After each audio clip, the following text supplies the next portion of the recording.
Hello viewers, আসসালামু আলাইকুম। এখন আপনাদের আমি দেখাবো ডিম ছাড়া পুডিং।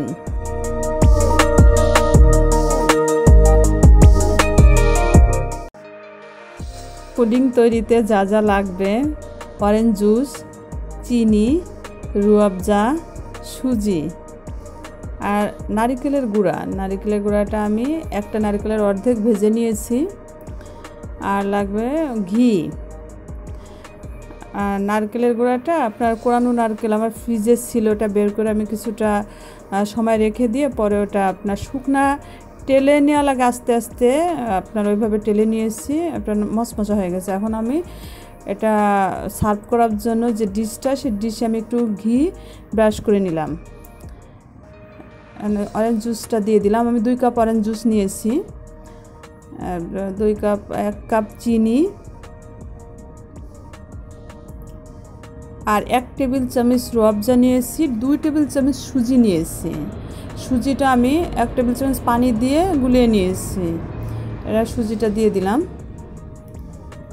যদি সরাসরি সুজিটা দেওয়া হয় তা দলা বেঁধে যাবে, যার কারণে পানি দিয়ে গুলিয়ে নিলে আপনার সুজিটা মিশে যাবে ভালোভাবে। আমি রুয়াবজাটা দিয়ে দিলাম।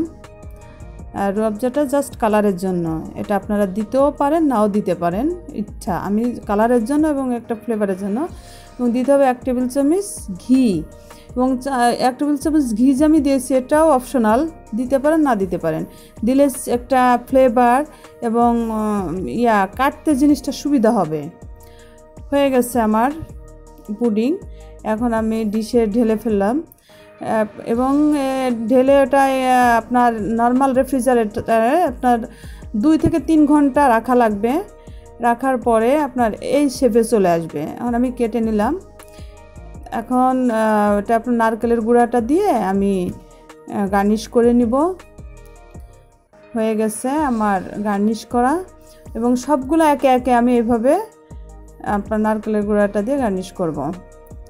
এবং অনেক সুন্দর একটা পুডিং, যেটা মানে আনকমন, টোটালি আনকমন।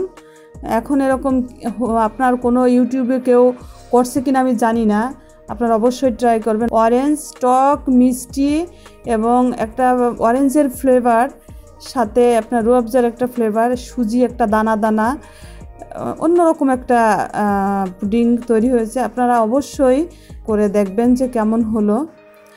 আর তৈরি করে আপনারা আমাকে জানাবেন, কমেন্টস করবেন এবং আমার জন্য দোয়া করবেন, সাবস্ক্রাইব করবেন।